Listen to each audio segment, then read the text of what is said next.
Herzlich willkommen bei In die Ferne.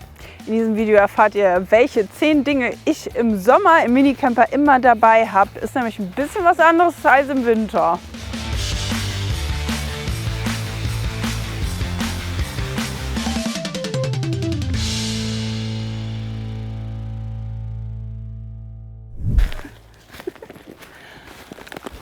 Ich gehe ja meistens, wenn ich mit dem Combo unterwegs bin, wandern, so auch heute. Und da habe ich immer ein paar Sachen dabei, so kleine Gimmicks und natürlich das, was einfach notwendig ist.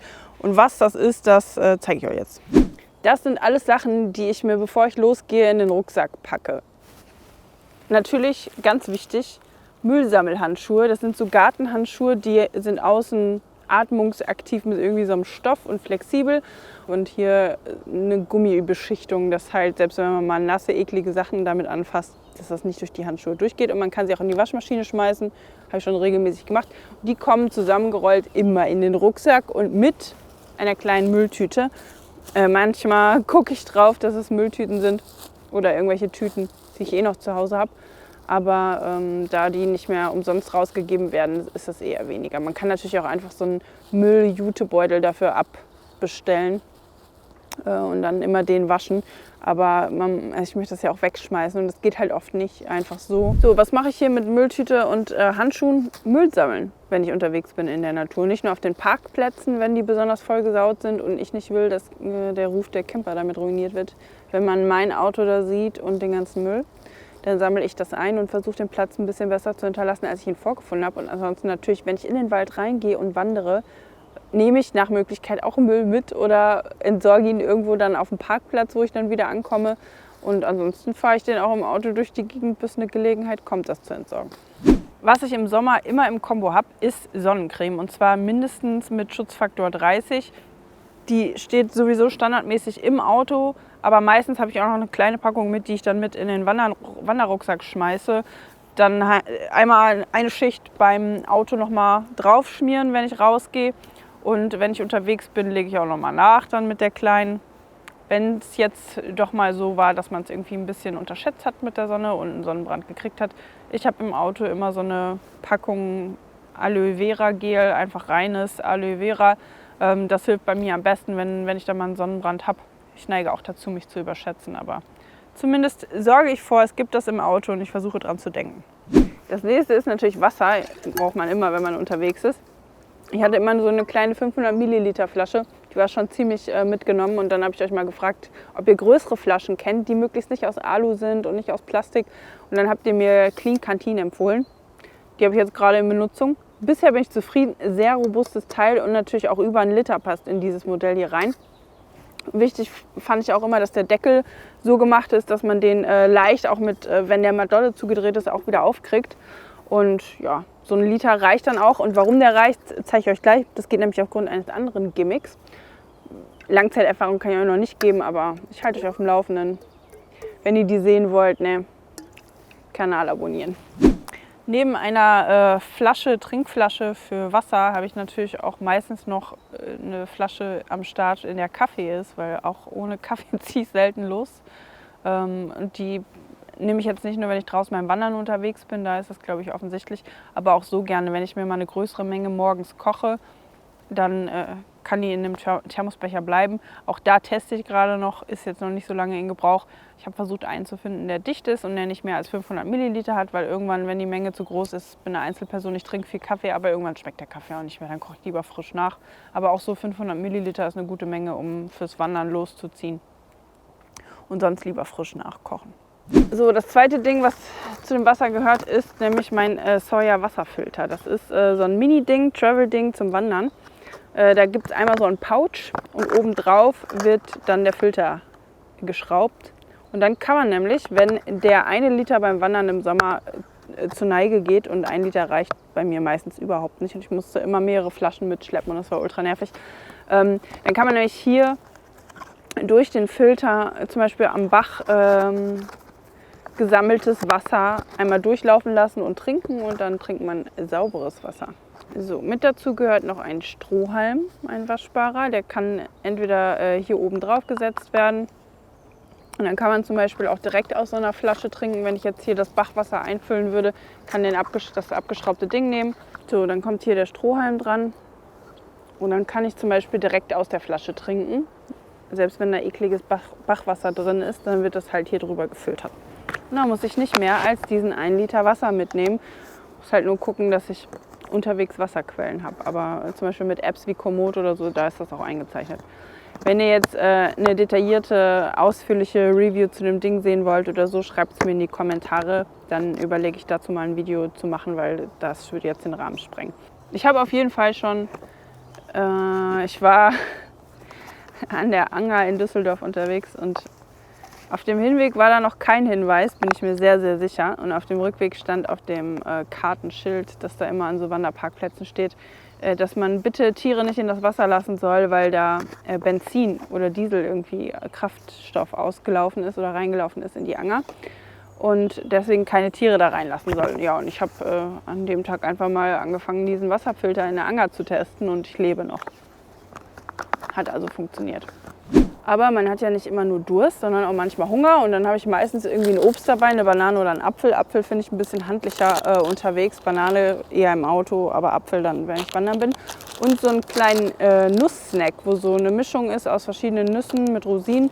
Und ich nehme immer die, wo die kleinen Schokoflakes drin sind. Ich weiß, ich mag die halt sehr gerne. Dann hat man, wenn man gerade so ein Loch im Bauch hat und schon ein paar Stunden wandern war und gerade irgendwie keinen Bock mehr hat, dann bringt einen das doch noch ein paar Meter weiter. Und um den Apfel zu schneiden oder auch so einfach mal was abzuschneiden, wenn ich irgendwo was finde, habe ich ein dreckiges Opinel. Ja, ist auf jeden Fall eines der kleineren. Ich muss mal nachgucken, welches das ist. Als das ankam, wollte ich gucken, ob das scharf genug ist. Bin ich hier so lang gefahren mit meinem Daumen und direkt im Hausflur schon in den Finger geschnitten. Also war scharf. Das Gute an den Dingern ist, die haben hier so einen Feststellmechanismus, dass die Klinge nicht einfach runtergeht. So, die blockiert halt. Und das Gleiche auch, wenn ich die zumache, kann man es auch zuschieben, dass das nicht in der Tasche einfach aufgeht. Wenn euch solche Videos gefallen, wo ich meine Tipps teile für Equipment und Gimmicks und so Zeug, dann lasst diesem Video doch sehr gerne einen Daumen nach oben da. Darüber würde ich mich freuen. Und wenn ihr diesen Kanal sowieso schon länger verfolgt und immer wieder hier vorbeikommt und noch nicht abonniert habt, jetzt wäre die Gelegenheit zu abonnieren. Ich würde mich freuen.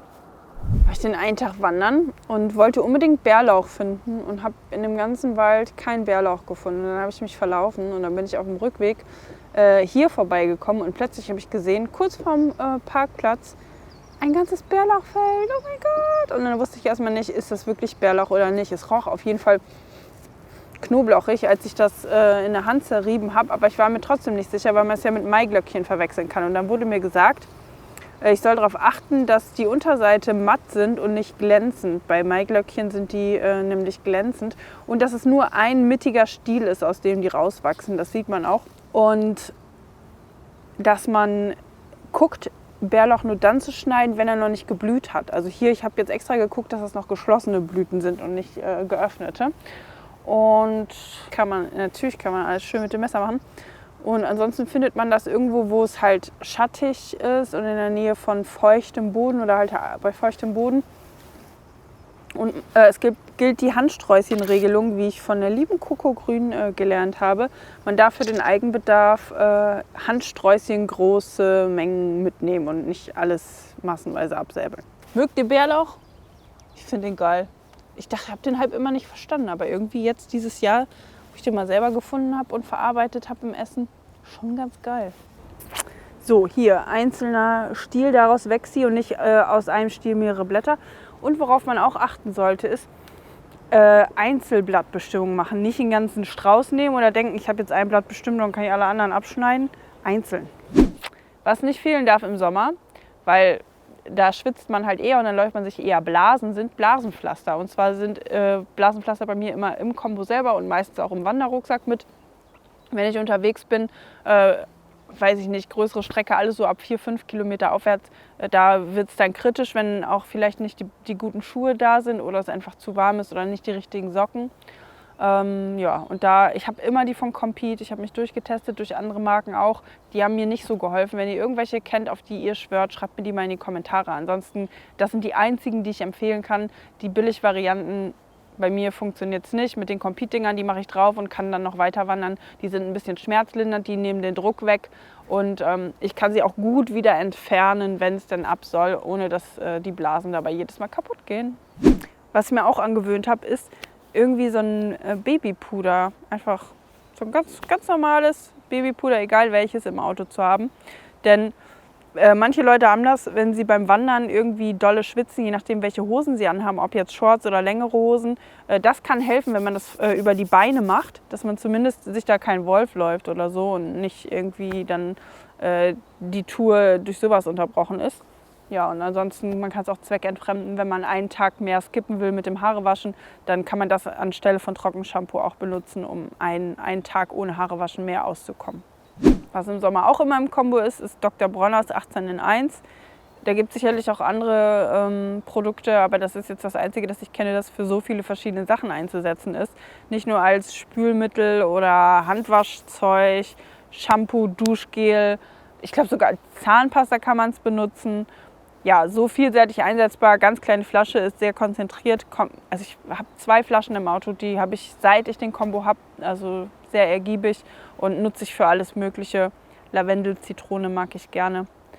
Ja, aber es gibt, glaube ich, auch Sea2 Summit und gibt noch ein paar andere Marken, die auch biologisch abbaubar sind und ja, damit mache ich alles.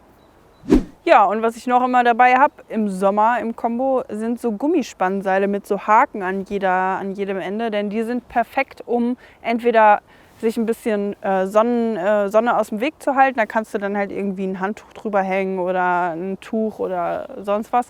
Oder um seine nasse Wäsche aufzuhängen, wenn man Wäsche gewaschen hat, um die zu trocknen. Oder wenn man irgendwo schwimmen war, dass man dann die nassen Sachen einfach irgendwo aufhängen kann, im Auto oder außerhalb.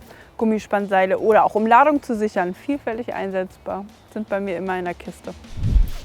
Das waren auf jeden Fall die Dinge, die ich im Sommer immer in meinem Camper habe und vieles davon brauche ich halt fürs Wandern. Ich gehe davon aus, ich habe euch mal in einer Umfrage gefragt, ihr seid da auch gerne mal mit dem Camper, wenn ihr unterwegs seid, dann danach auch wandern. Also hoffe ich, dass diese Sachen für euch irgendwie hilfreich waren oder ihr damit auf jeden Fall was anfangen konntet oder es war zumindest interessant. Jetzt würde mich interessieren, was habt ihr denn immer mit dabei? Also es müssen nicht 10 Dinge sein oder so, aber eine Sache oder 3 Sachen, die ihr immer mit dabei habt im Minicamper im Sommer.